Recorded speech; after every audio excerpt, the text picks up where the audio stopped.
लक्ष्य तय, कौन उम्मीदवार? अब की बार 400 पार। मंथन जोरदार, रणनीति धारदार।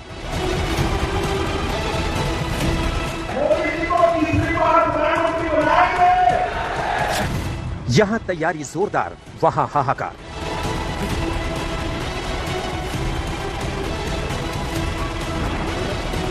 हमने एक बहुत सीट थी जो हमारी मानी जा रही थी पक्की, वो कोई।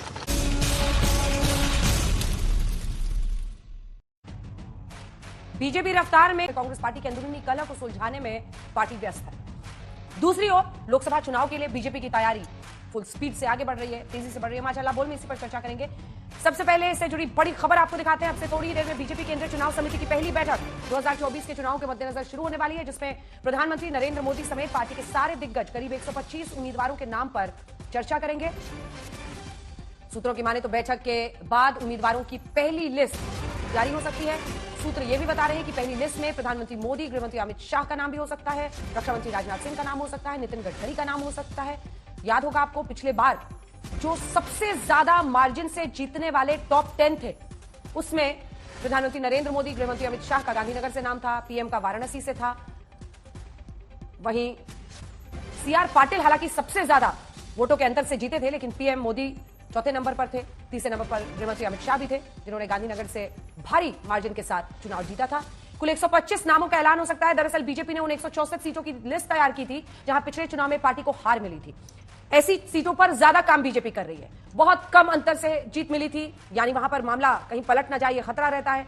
जिन सीटों पर बहुत कम नंबर से हार मिली थी, तो क्या उससे हम पलट सकते हैं जीत में? उन सीटों को क्लस्टर्स में बांटा गया था। वहां प्रधानमंत्री मोदी, गृहमंत्री ने लगातार रैलियां की। अब उन्हीं 164 में से 125 उम्मीदवारों के नाम पर चर्चा होगी, जिसके बाद लिस्ट जारी होने की उम्मीद है। हम आपको ये दिखा रहे हैं कि बीजेपी के किस किस दिग्गज के नाम का ऐलान आज किया जा सकता है। सूत्रों के मुताबिक प्रधानमंत्री नरेंद्र मोदी का नाम हो सकता है, गृहमंत्री अमित शाह का, राजनाथ सिंह का, रक्षा मंत्री का, नितिन गडकरी, धर्मेंद्र प्रधान, भूपेंद्र यादव, मनसुख मंडाविया, परवेश वर्मा, ये सब दिल्ली वाले जो हैं, मनोज तिवारी हो सकते हैं, रमेश बिदूड़ी का नाम हो सकता है। हम आपको ये भी दिखा रहे हैं कि अब तक किन किन पार्टियों ने अपने उम्मीदवारों की लिस्ट जारी कर दी है। सबसे आगे बाजी मारी हुई इसमें समाजवादी पार्टी ने 3 लिस्ट जारी किए हैं, जिसमें 32 उम्मीदवारों के नाम घोषित कर दिए हैं, जो वो 80 में से 63 सीटों पर लड़ रही है। उत्तर प्रदेश में 17 सीटें कांग्रेस को दी हैं। आम आदमी पार्टी ने 3 लिस्ट में 11 उम्मीदवारों के नाम जारी किए हैं। लेफ्ट ने केरल के लिए 15 उम्मीदवारों के नाम का ऐलान कर दिया है। हम आज एनडीए इंडिया गठबंधन की तैयारियों से जुड़े तमाम सवालों पर चर्चा करेंगे, लेकिन उससे पहले ये रिपोर्ट। असीम आशीर्वाद मिल रहा है, उसने तय कर दिया है एनडीए सरकार 400 पार। 400 पार का लक्ष्य लेकर बीजेपी के जो प्रत्याशी चुनावी मैदान में उतरेंगे, उनके नामों की घोषणा आज केंद्रीय चुनाव समिति की बैठक के बाद हो सकती है। लक्ष्य तय है, उम्मीदवारों के नाम का ऐलान आज मुमकिन है। अब की बार, फिर एक बार, जोर से बोलिए जरा, फिर एक बार। जिन बड़े नामों का ऐलान हो सकता है, उनमें सभी दिग्गजों के नाम हो सकते हैं। प्रधानमंत्री नरेंद्र मोदी से लेकर गृहमंत्री अमित शाह, रक्षा मंत्री राजनाथ सिंह, नितिन गडकरी, इन सब का नाम इस लिस्ट में हो सकता है। लगभग 100 से 150 बीजेपी के उम्मीदवारों का नाम आज सामने आएगा। पूरा देश कह रहा है अब की बार, खड़गे जी भी कह रहे हैं। सिर्फ टारगेट ही नहीं, पीएम ने तारीख भी बता दी। तारीख अपने तीसरे टर्म के शुरुआत की। विपक्ष की विफलता भी जनता को वो साथ ही साथ याद दिलाते चल रहे हैं। अभी तो इस सरकार के तीसरे टर्म की शुरुआत जून महीने से होने वाली है।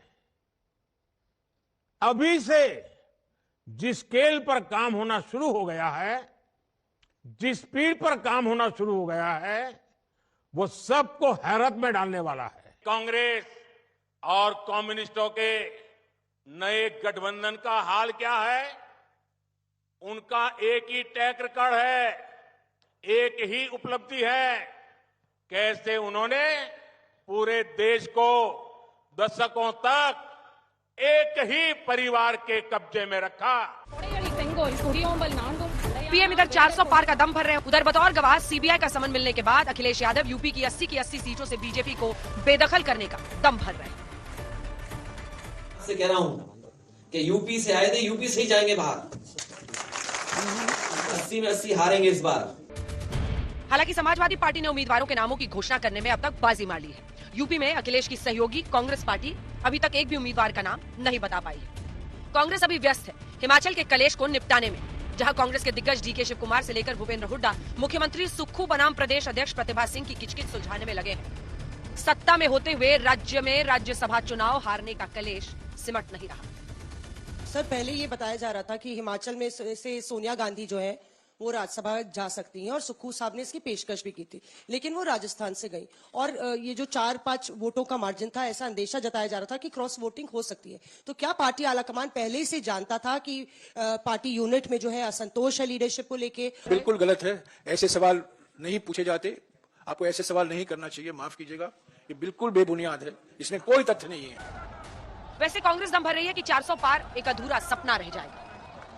ना बहुमत है, अब तो पहले 330 334 की, अब ने तो 400 पार हो रहा है।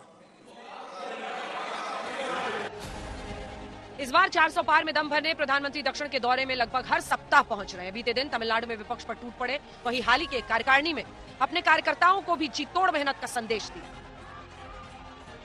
एक तरफ विकास और विजन की बात करने वाली बीजेपी है, वहीं दूसरी ओर डीएमके और कांग्रेस जैसी पार्टियां हैं। ये सरकार में इसलिए आना चाहते हैं ताकि अपने परिवार को आगे बढ़ाए, अपने परिवार की जेब भरे। अब अगले 100 दिन नई ऊर्जा, नया उमंग, नया उत्साह, नया विश्वास, नए जोश के साथ काम करने का है। देर शाम तक बीजेपी के उम्मीदवारों का नाम आ सकता है और माना जा रहा है कि मार्च के पहले या दूसरे सप्ताह में चुनावी तारीखों का ऐलान भी मुमकिन है। आज तक ब्यूरो। तो चर्चा की शुरुआत करें उससे पहले, जैसा कि हमने आपको बताया, कुछ ही देर में चुनाव समिति की भारतीय जनता पार्टी की पहली बैठक 2024 के लोकसभा चुनाव से पहले पहली बैठक होने वाली है, जिसमें माना जा रहा है कि फाइनल किए जा सकते हैं नाम। इसमें बीजेपी के अध्यक्ष जेपी नड्डा, तो उनकी अध्यक्षता में बैठक हो ही रही है। 125 उम्मीदवारों के नाम पर चर्चा होगी और बताया जा रहा है कि प्रधानमंत्री नरेंद्र मोदी भी इस बैठक में कुछ ही देर में शामिल हो सकते हैं। तमाम जो दिग्गज है पार्टी के, चुनाव समिति के सदस्य हैं, वो सभी इसमें शामिल होंगे। हमारे साथ हिमांशु इसी खबर पर जुड़ रहे हैं। हिमांशु, दिग्गजों के नाम हो सकते हैं क्या? प्रधानमंत्री से लेकर गृह मंत्री नितिन गडकरी, राजनाथ सिंह जी, सबका नाम हो सकता है इस लिस्ट में। क्या 125 नामों का ऐलान आज ही हो सकता है हिमांशु, या कल? देखिए अंजना, मुझे लगता है आज सिर्फ नामों को लेकर चर्चा होगी। घोषणा जो है अगले 2 से 3 दिन के अंदर की जाएगी, लेकिन लगभग 125 नामों को लेकर चर्चा होगी। और ये 125 नाम वो हैं, 164 सीटें भारतीय जनता पार्टी ने चिन्हित की थी पूरे देश भर में, जो 2019 में बीजेपी जीत नहीं पाई थी, या फिर जो है जिन सीटों पर जीत का मार्जिन कम था, ऐसी सीटें जो है तमिलनाडु में, केरल में, आंध्रा में, तेलंगाना में, बंगाल में, उड़ीसा में, उत्तर प्रदेश की कुछ सीटें हैं जहां वो नहीं जीत पाए थे। इन सीटों को भारतीय जनता पार्टी को लगता है कि अगर यहाँ पे उम्मीदवारों के नामों की घोषणा पहले कर दी जाएगी तो उम्मीदवारों को प्रचार का समय भी मिल जाएगा। और साथ ही साथ जो है बीजेपी ने इन सीटों को लेकर एक रणनीति बनाई थी। इन सभी 164 सीटों को क्लस्टर्स में बांटा था। इन क्लस्टर्स में प्रधानमंत्री नरेंद्र मोदी, गृह मंत्री अमित शाह, राजनाथ सिंह, जेपी नड्डा ने तमाम पिछले 6 महीनों में सभाएं की है और कई ऐसे फंक्शन किए हैं प्रधानमंत्री नरेंद्र मोदी में, जिसने वहां पे बड़ी बड़ी परियोजनाओं का जो है शुभारंभ भी किया है और साथ ही साथ जो है शिलान्यास भी किया है। तो कहीं ना कहीं बीजेपी इस रणनीति के तहत है कि उम्मीदवारों के नाम की घोषणा कर दी जाए जिससे ज्यादा समय मिले। हिमांशु, पीएम पहुंचने वाले हैं इस बैठक के लिए, वो भी शामिल होंगे?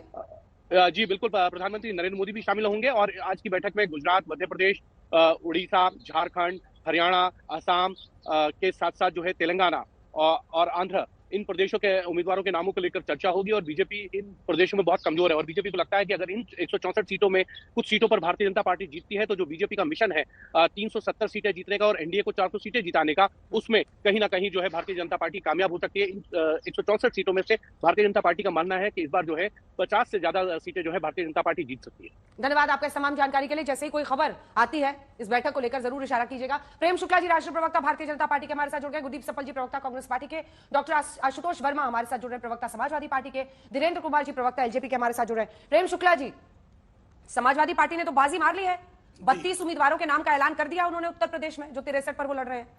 आप लोग, अभी सुनवाई ही चल रही है, जो राज्य की इकाइयां हैं उनकी क्या होने वाला है आज चुनाव समिति की बैठक? अंजना जी, अगर उम्मीदवारों के नाम घोषित करने से बाजी मारी जा सकती होती तो बहुत सारे लोग 6-8 महीना पहले या 2-4 साल पहले भी घोषित कर सकते थे। क्योंकि चुनाव की बाजी जो है वो चुनाव जीतने के साथ मारी जाती है और जो है ये बाजी मारने में जो है आदरणीय नरेंद्र मोदी जी की कोई सानी भारतीय संप्रति जो इतिहास है उसमें कोई दिखाई नहीं देता। वो चाहे 2002 के विधानसभा चुनाव गुजरात हो, 2007, 12 कि विधानसभा चुनाव हो चाहे लोकसभा के चुनाव 2014-19 के हो, तो आदरणीय नरेंद्र मोदी जी के नेतृत्व में भारतीय जनता पार्टी चुनाव की बाजी पलटने में और बाजी मारने में जो है दक्षता हासिल कर चुकी है, और इसका जो है तमाम चुनाव परिणाम जो है इसकी जो है साक्षी दे रहे हैं। तो मुझे लगता है कि बाजी तो भारतीय जनता पार्टी के हाथ में है और भारतीय जनता पार्टी ने ही मारनी है। हिमाचल के कलेश से गुरदीप जी, कांग्रेस पार्टी को फुर्सत ही नहीं मिल रही कि वो ध्यान दे कि कैंडिडेट्स भी अनाउंस करना है, क्योंकि पहले ही सप्ताह में, पिछली बार 10 मार्च को डिक्लेयर हुआ था इलेक्शन डेट्स, 10 मार्च तक इस बार भी हो सकता है, क्योंकि 11 अप्रैल को पहली बार मतदान हुआ था 19 में।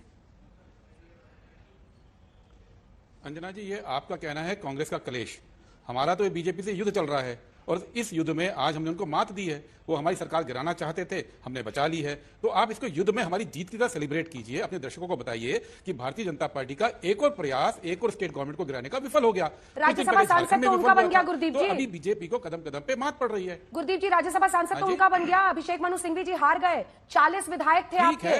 शायद भारत के इतिहास में बहुत कम ऐसा हो जब अपने ही शासित राज्य में अपने सांसद को जिता ना पाए। जी, अंग्रेजी में कहावत है, lost the battle one the war. हमने छोटा से एक लड़ाई हारी और युद्ध जीत लिया। और जो बीजेपी की बात आप करते हैं, अभी आपका पूरा वो चैनल कह रहा है रफ्तार, बीजेपी रफ्तार में तो है, जिस पे भी हमारे यहाँ आरोप लगाते थे भ्रष्टाचार होने का, उसको अपने यहाँ लेने की रफ्तार चल रही है उनकी। इतनी तेजी से ले रहे हैं अंजना जी बीजेपी वाले हमारे सब लोगों को, जिनको वो आरोपी मानते थे, कि मुझे लग रहा है कुछ दिन में हम ये कह पाएंगे कि बीजेपी ने कांग्रेस को गंगा जल की तरह पाक साफ कर दिया। बिल्कुल ऑनेस्ट, सबसे ऑनेस्ट पार्टी हमारी बन रही है बीजेपी के हिसाब से। सारे आरोपी वो अपने यहाँ ले रहे हैं, तो रफ्तार तो उस चीज की चल रही है। हम लोग जो कर रहे हैं अंजना जी, हम लोग बेसिक काम कर रहे हैं। हमारी तमाम स्क्रीनिंग कमेटीज पूरे देश में जाके बात कर रही हैं। हम अपने कार्यकर्ताओं से बात कर रहे हैं, जो चुनाव लड़ना चाहता है उनके नाम ले रहे हैं। हमारे सर्वेज, हमारी मीटिंग्स चल रहे हैं। अब ये बात सच है कि मोदी जी की तरह हमारी पार्टी नहीं है। मोदी जी तो जैसे कबूतर निकालते हैं ना हैट में से, टोपी में से, वैसे मुख्यमंत्री किसी को बना देते हैं, किसी को भी टिकट दे सकते हैं। हमारी पार्टी आज भी लोकतांत्रिक पार्टी है, बीजेपी की तरह नहीं, जिसने पिछले हफ्ते कह दिया कि उनके इंटरनल चुनाव ही कभी नहीं होंगे। तो बातों को थोड़ा सही परिप्रेक्ष्य में रखें। आज की तारीख बीजेपी को हमने मात दी है हिमाचल में, 2 हफ्ते पहले झारखंड में मात दी थी, और ये बीजेपी को जो मात देने का सिलसिला है ये यहां रुकेगा नहीं। आपको हराया है, वो कह रहे हैं युद्ध जीत लिया है उन्होंने, एक छोटी सी जो जंग थी वो आपको दे दी है। गिर गई होती तो बीजेपी इसको अपनी जीत नहीं मानती। आज हमने बचा ली तो निश्चित रूप से बीजेपी की हार है। इसमें अहंकार की बात क्या है? ये तो रिपोर्टिंग है जो आपके दर्शकों को बता रहा हूं कि भारतीय जनता पार्टी ने प्रयास किया। गुरदीप जी, विक्रमादित्य जी कहीं नहीं बोला कि सरकार गिराना चाह रहे हैं। नहीं, ये नहीं कहा उन्होंने, लेकिन खुलकर नाराजगी जाहिर की है ना सरकार के खिलाफ, रो पड़े। उनकी माता जी कह रही हैं कि लोकसभा चुनाव में कैसे अपने कार्यकर्ताओं से काम कराएंगे। नाराजगी, अंजना जी, नाराजगी जाहिर करना वो पार्टी के अंदर हमारे ये संभव है। हम बीजेपी की तरह नहीं है कि कोई नाराजगी जाहिर नहीं कर सकता। हमारे नाराजगी जाहिर करने का मतलब ये नहीं था कि विक्रमादित्य सरकार गिराना चाह रहे थे, बीजेपी चाह रही थी कि सरकार गिराना। और मैं फिर से कहता हूं, अगर गिर गई होती तो प्रेम जी आज आपके चैनल पे इसको बीजेपी की जीत की तरह पेश कर रहे होते। तो अब नहीं गिरी तो उसको हार स्वीकार कर दें। हमारे अहंकार की बात कहीं नहीं आती इसमें। 6 विधायक वैसे जब पंचकुला से लौटे तो प्रेम जी वो बीजेपी की तरफ आके बैठ गए विधानसभा में। कैसे ये सब कर लेते हैं आप लोग और बाद में इसको चमत्कार कहते हैं? देखिए, अब इनकी दशा ये है कि मैंने आपको परसों भी बताया था कि 542 विधायक नेहरू जी जो है वो ले आए थे, और अभी जाने दीजिए 12 विधायक जो हैं 90 के दशक में जब इन्होंने दल बदल विरोधी अधिनियम ला दिया, श्रीमान राजीव गांधी ने दल विरोधी कानून बनाने के बाद कई सरकारें गिरा दी, और जिन सरकारों में 1/3 विधानसभा में दूसरे विधायक दल के तोड़े भी नहीं गए थे। तब तो ये जो है इनका चमत्कार था, ये तो लोकतंत्र था। अब जब ये शोकतंत्र के शिकार हो गए हैं तो लोकतंत्र की उठते बैठते बेचारे दुहाई देते हैं। अब इनके विधायक जो हैं, इनके मुख्यमंत्री उनको समय न दें, वीरभद्र सिंह इनके नेता थे, उनकी मूर्ति के लिए वो जगह न दें, उनके लिए उनका पुत्र विक्रमादित्य सिंह रोए, अब उसका दोष भी भारतीय जनता पार्टी का है। सुक्खू अगर जो है वीरभद्र सिंह को अपमानित करें तो उनके पुत्र को रोने का अधिकार भी नहीं है। ये नया लोकतंत्र की परिभाषा है। वाह भाई, गजब का लोकतंत्र है। आशुतोष शर्मा जी, एक परिवार के अलावा और किसी की मूर्ति लग नहीं सकती। आशुतोष जी, इस पर जवाब मैं लूंगी बाद में गुरदीप जी से जवाब। आशुतोष जी, 32 उम्मीदवारों की सूची आपने जारी कर दी है, लेकिन प्रेम शुक्ला जी कह रहे हैं, खुलकर कह रहे हैं कि नाम निकालने से कुछ नहीं होगा, जीत का तरीका और सलीका प्रधानमंत्री नरेंद्र मोदी। ये किस दम पर 80 की 80 सीटों पर जीत का दम भर रहे हैं अखिलेश यादव? जरा समझाइए, हमारे दर्शक भी समझे। देखिए, ऐसा है अंजना जी, हम लोग ने बहुत पहले से तैयारी कर रखी है इसकी, और हम पहले से बोल रहे थे कि हम 80 सीटों पर लगातार तैयारी कर रहे हैं अपने संगठन के साथ में। और इस बार हमने जो स्ट्रेटजी रखी है उसका नाम है पीडीए, पिछड़े दलित अल्पसंख्यक आदि आबादी के साथ में हम लोग काम कर रहे हैं। 32 सीटों पे काम भी कर दिया है हम लोग ने, सेक्टर वाइज बूथ वाइज अपना काम पूरा कर लिया है। अब भारतीय जनता पार्टी एक मनोवैज्ञानिक दबाव में है, जिससे लड़ने के लिए पूरी की पूरी भारतीय जनता पार्टी ने एक नया जुमला, जिसको आजकल वो गारंटी का नाम दे रहे हैं कि 400 पार की बात करते हैं। अरे भाई, ये मनोवैज्ञानिक दबाव आप बताने की क्या कोशिश कर रहे हैं? जब भारतीय जनता पार्टी अपना सबसे अच्छा प्रदर्शन कर चुकी थी तब तो उसके पास 37% वोट था, और आज की तारीख में जब इंडिया अलायंस बनके तैयार है तो उसके पास 35.86% है। मतलब आपसे मात्र 1.5% पीछे है, अभी चुनाव हुआ नहीं है। 10 साल की एंटी इनकमेंसी आपके पास में। साउथ के राज्यों में 123 सीटों में आपके पास सबसे अच्छे प्रदर्शन करने के बाद मात्र 29 सीटें आई, 100 सीटें वहां से गायब हैं। मुझे समझ में नहीं आ रहा है कि भारतीय जनता पार्टी इस तरीके का मनोवैज्ञानिक दबाव दबा के बताना क्या एक काउंटर क्वेश्चन है, क्योंकि आप इसको मनोवैज्ञानिक दबाव बना रहे हैं, तो क्या 80 की 80 सीटें हम जीते कहना अखिलेश का मनोवैज्ञानिक दबाव नहीं है? आपको पता है आपका वोट परसेंटेज कितना था पिछली बार 2019 के लोकसभा चुनाव में? और कांग्रेस का भी उसमें जोड़ लीजिए, कितना था? 50% वोट वहां पर हासिल किया था भारतीय जनता पार्टी ने। आप लोगों के, आपका शायद 18 था जितना मुझे याद है, और 19% के आसपास या 20-21 के आसपास बीएसपी का 1-2% आपसे ज्यादा था, और 6% के आसपास कांग्रेस पार्टी का। तो आप कैसे 80 के 80 कह रहे हैं? तो आप भी मनोवैज्ञानिक दबाव बना रहे हैं? नहीं, हम लोग मनोवैज्ञानिक दबाव बनाने की कोशिश सब पार्टी करती है, हम कोई अलग चीज नहीं कर रहे हैं। जिस प्रकार से भारतीय जनता पार्टी अपने जुमलों को गारंटी बता रही है, वो कौन सा ऐसा बात था जिसमें इन्होंने जो है जुमलों को अपना पूरा किया? ये बताइए। आज देश में बेरोजगारी किस तरीके से है, आज किस तरीके से महंगाई है। अगर ये सब बात करनी हो मोदी जी को तो बात करें, लेकिन मोदी जी को बात करनी है कि जून में मेरी सरकार आ रही है, तीसरा टर्म हम कर रहे हैं, ये कौन बोलता है? ठीक है धीरेन जी, आप जान रहे हैं कि स्थिति बहुत खराब है। ठीक है धीरेन जी, इंडिया अलायंस का आपके पास तोड़ नहीं है। धीरेन जी जवाब दीजिए। वो कह रहे हैं इंडिया अलायंस का तोड़ नहीं है, और अगर 400 पार अब की बार कहना आक्रामक और जबरदस्त पॉलिटिक्स है, तो अखिलेश का 80 के 80 जीतेंगे कहना भी उसी नजरिए से देखा जाना चाहिए। क्यों ना कोई पार्टी ये दबाव बनाए कि हम सभी सीटें जीतने और आक्रामकता से चुनाव में उतरे? वास्तव में अंजना जी, इनका कोई तोड़ नहीं है, खुद इतने टूटे हुए हैं कि छूने से बिखर जा रहे हैं। अभी तो देख रहे हैं ना, इनका लैंडस्लाइड हो रहा है पहाड़ी इलाकों में। झारखंड की सांसद छोड़ के चली गई, हिमाचल में जो हुआ है वो देखिए। इनके खुद नेता को विश्वास नहीं था, कांग्रेस के नेताओं को। तो ये तो टूटे हुए लोग हैं, और दोनों लोग मिले हैं, दोनों लड़के, और कह रहे हैं कि मनोवैज्ञानिक हम लोग दबाव बना रहे हैं। आखिर आगरा में जाकर के इन लोगों को समझ में आ गया कि मनोवैज्ञानिक दबाव हम लोग बना रहे हैं। पता नहीं वो आगरा के कौन मनोचिकित्सक ने हमारे डॉक्टर साहब को बताया है। अरे हम लड़ाई लड़ रहे हैं मुद्दों पे। इन लोगों के पास मुद्दा क्या था अंजना जी? पीडीए, जातीय गणना। क्या ये दोनों मुद्दे इनके बंगाल संदेश खाली में जाकर शर्मसार नहीं होता दिख रहा है आपको? किसी मुद्दे पर इनको संवेदनशील होना चाहिए था, जहां पे इन लोगों तो ने नहीं दिखाई अपना संवेदनशीलता। आप राजनीति करिए, हम आप आपस में लड़ सकते हैं, लेकिन कुछ ऐसे जो मुद्दे होते हैं जिस पे राजनीति नहीं होना चाहिए था। ये लोग आवाज उठाते थे मणिपुर पर, हम भी कहते थे कि वहां पे जरूर स्थिरता आनी चाहिए, कार्रवाई होनी चाहिए। हमारे गृह मंत्री जी 21 दिन तक रहे थे, लेकिन आज कौन सा दही जमा के बैठे हुए हैं? जब महिलाओं के ऊपर में, दलित महिलाओं के ऊपर में इस तरह का घोर अत्याचार हुआ हो, वहां पे चुप है। और तो और अंजना जी, खड़गे साहब का बयान सुन के तो मैं शर्मसार हूं और स्तब्ध हूं कि बंगाल की इशू को राष्ट्रीय मुद्दा न समझा जाए। कहीं किसी चैनल पे मैंने देखा था या सुना था। ऐसे मुद्दों पर तो ये लोग बोलते, तो दोनों मुद्दे इनके धाराशाही हैं, और आप लड़ाई अपने हमारे साथ लड़ना चाहते हैं। आप बताइए ना कि हमारे नेता आदरणीय चिराग पासवान जी ने एक प्रस्ताव आदरणीय प्रधानमंत्री जी के पास रखा था। वहां पर हम लोग प्रवक्ताओं की 8 महीना पहले बैठक हुई थी एनडीए की।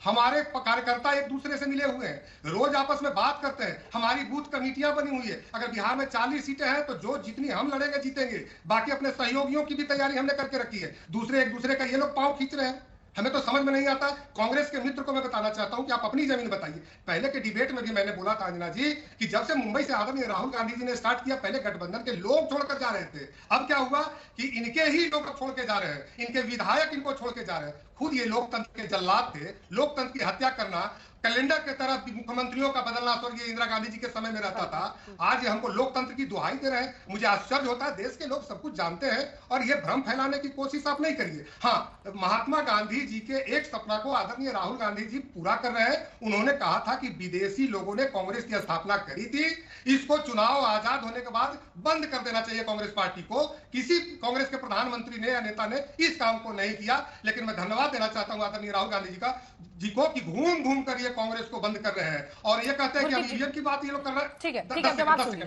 जल्दी पूरा कीजिए। 10 सेकंड जल्दी पूरा कीजिए। 10 सेकंड। जहां जहां से ये घूम के आ रहे हैं, हमारे सबसे बड़े ईवीएम के हैकर आदरणीय राहुल गांधी जी हैं अंजना जी।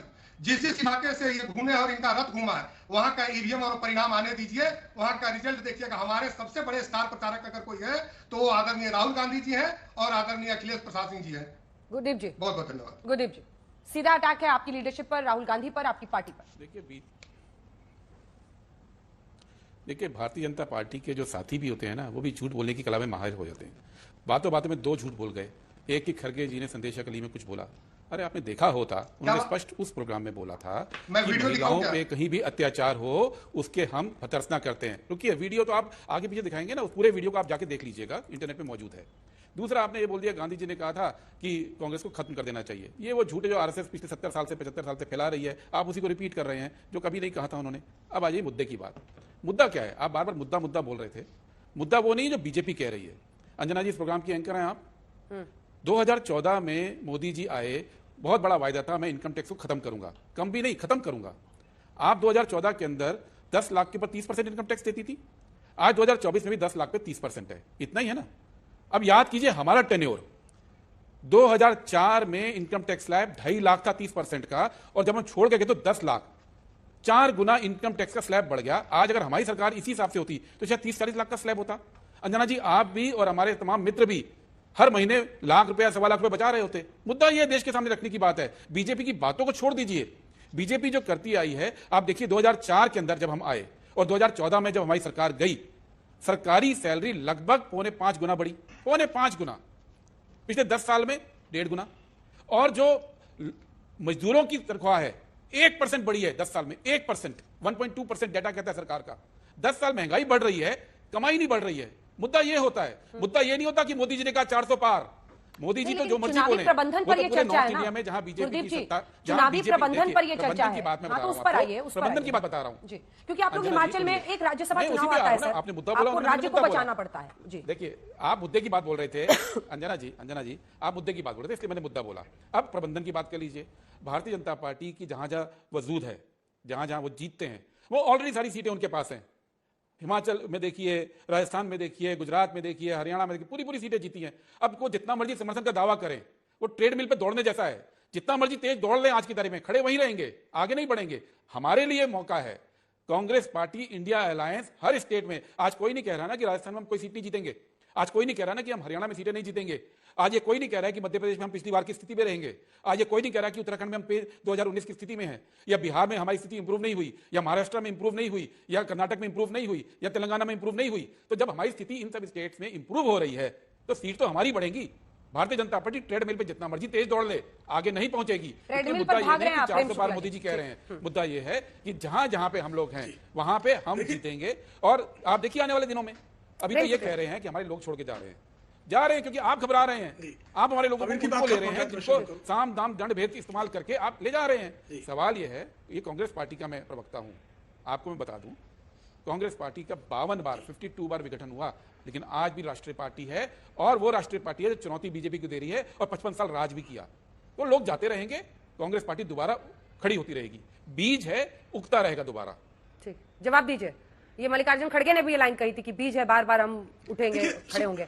लेकिन सर देखिए, एक चुनौती तो बड़ी है। सुप्रीम कोर्ट सर्टिफाइड झूठे जो है, हाँ बोलिए, वो कह रहे हैं ट्रेडमिल पर भाग रहे हैं। चुनौती को तो छोटा हम बोलते हैं। सुप्रीम कोर्ट सर्टिफाइड झूठे जो है, लेकिन सुप्रीम कोर्ट सर्टिफाइड झूठे झूठ के अलावा कुछ बोलते नहीं है। अब मुझे लगता है उत्तर देने का अवसर तो मुझे देंगे। बोलिए। सुप्रीम कोर्ट सर्टिफाइड झूठे जो हैं, झूठ के अलावा कुछ बोलते ही नहीं है। इनका सच से कोई लेन देन नहीं है, और ये खानदानी झूठे हैं। रोटी, कपड़ा और मकान तो नेहरू जी देने वाले थे, लेकिन वो डॉक्टर मनमोहन सिंह के कार्यकाल तक नहीं दे पाए। लेकिन ये बहुत बड़े सत्यवादी हैं। इससे बड़ा झूठ क्या हो सकता है? गरीबी हटाओ इंदिरा गांधी करने वाली थी, नहीं कर पाई। राजीव गांधी जी जो हैं, इस देश से गरीबी हटाते हटाते चले गए, और 100 दिन में महंगाई 2004 में कम करने वाले थे ये। और पूरे जो है 2004 से 14 तक महंगाई दर एवरेज 10% थी। एवरेज मुद्रास्फीति की दर जो है 10% थी। और आदरणीय नरेंद्र मोदी जी के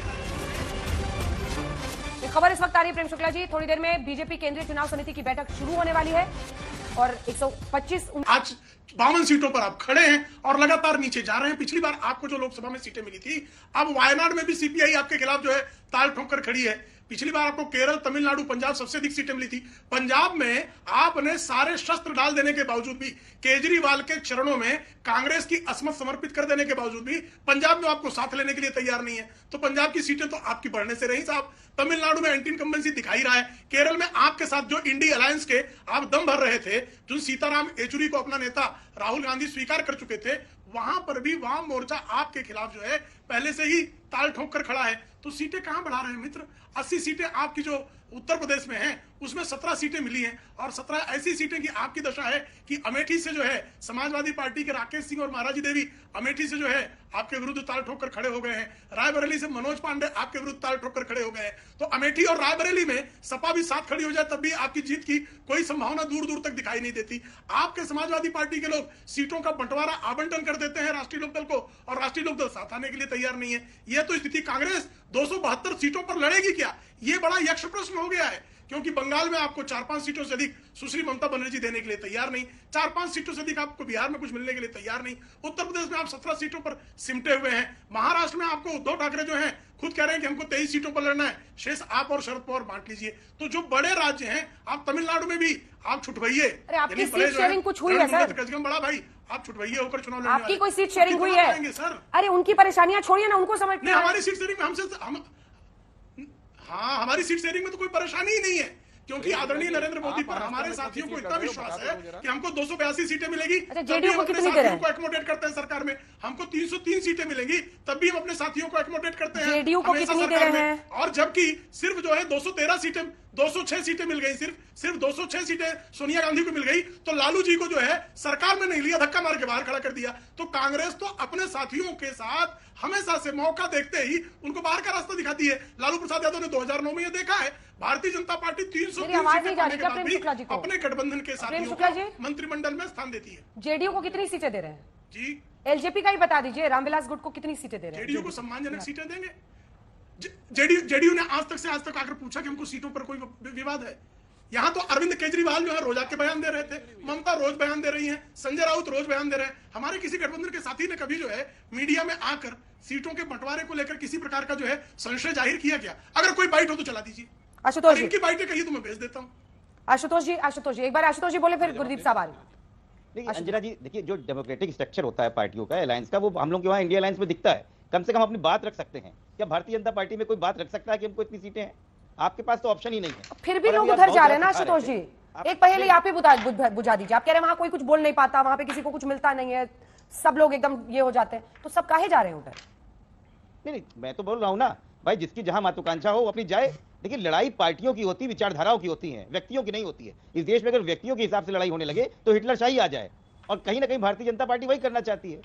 और अभी आंकड़ों की बात कर रहे थे, आंध्र प्रदेश में आपकी कितनी सीटें भारतीय जनता पार्टी की? सब कुछ प्रदर्शन करने के बाद 0 अंडा। केरला में कितनी सीटें हैं? 0। तमिलनाडु में कितनी सीटें हैं? 0। तेलंगाना में कितनी सीटें हैं? आप किसके ऊपर बातें करते हो? आपका जो है मीठा मीठा गप तो मुझे लगता है राष्ट्रीय दल नहीं, जो आप राष्ट्रीय दल आपकी स्थिति। भैया हम तो राष्ट्रीय पार्टी है, हम आपको आगे दिखा रहे हैं। आप जो है कमल का फूल लिए घूम रहे हो, कमल का फूल होकर 400 पार की बात कर रहे हैं और अंडा लेके चल रहे हो। आधे राज्यों में 123 सीटों में आप 20 नहीं क्रॉस कर पा रहे हो और 400 पार का जुमला दिए जा रहे हो।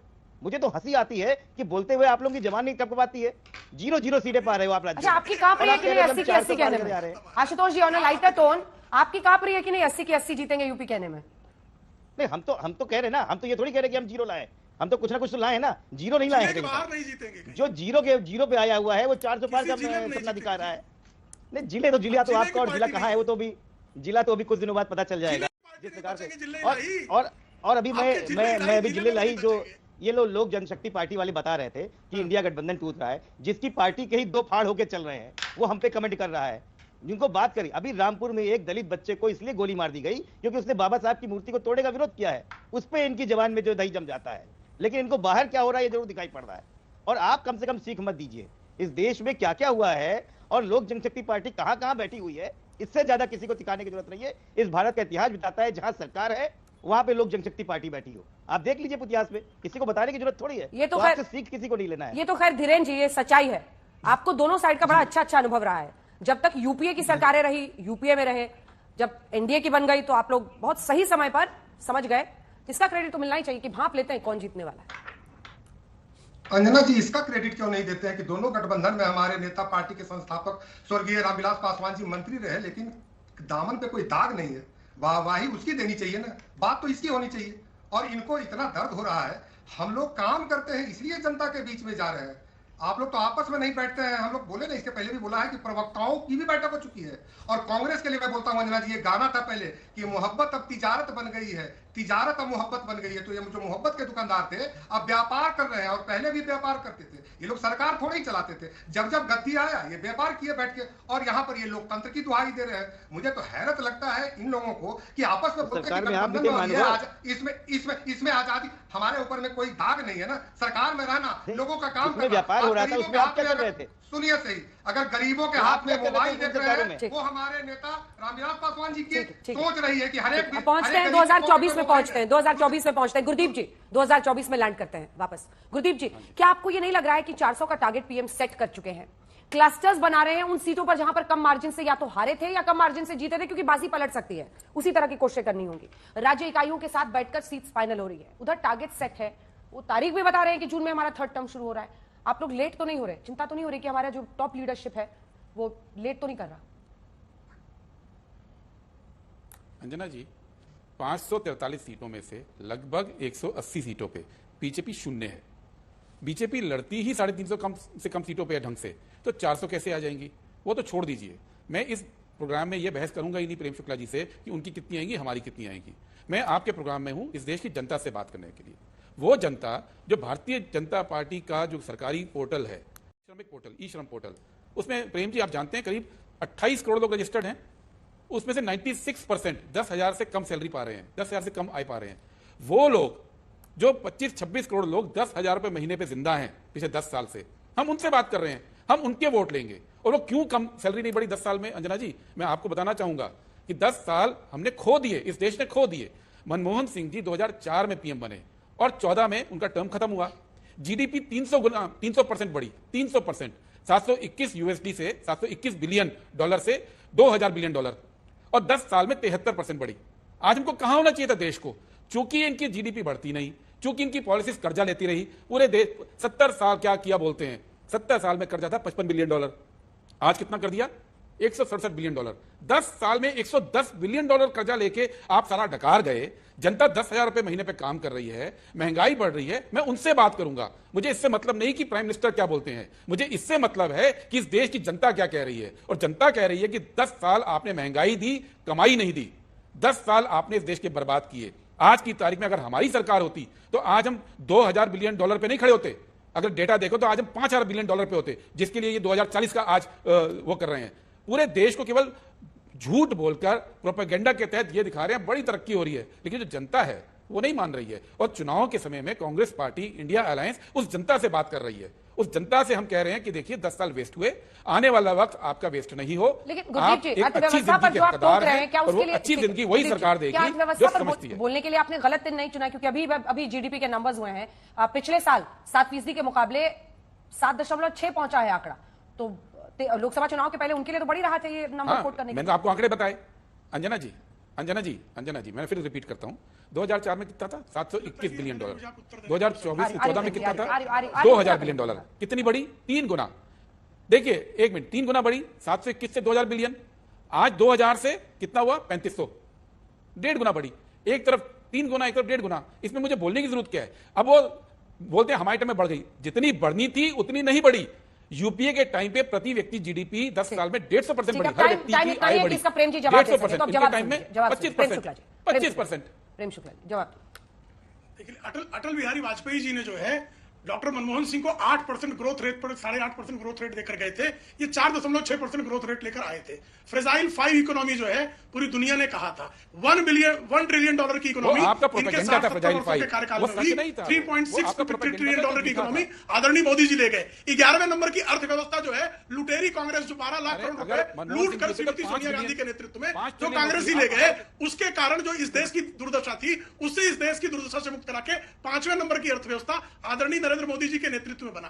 2 गुनी जो है इस देश की पर कैपिटा इनकम आदरणीय नरेंद्र मोदी जी के नेतृत्व में हुई। 25 करोड़ लोग जो है गरीबी रेखा से बाहर आदरणीय नरेंद्र मोदी जी के नेतृत्व में ही बाहर आ सके। इस देश में जो है 2.5 करोड़ लोग जिनके घर में कभी बिजली पहुंची ही नहीं थी, एक कांग्रेसियों के भ्रष्टाचार का अंधकार था, उनके घरों में बिजली आदरणीय नरेंद्र मोदी जी के कार्यकाल में पहुंची। 34 लाख करोड़ रुपए गरीबों के खाते में पहुंचे। अगर कांग्रेसी कार्यकाल होता तो 28 लाख करोड़ रुपए कांग्रेसी डकार गए होते। इनकी यह दशा थी कि इन्होंने कितने मकान दिए जी?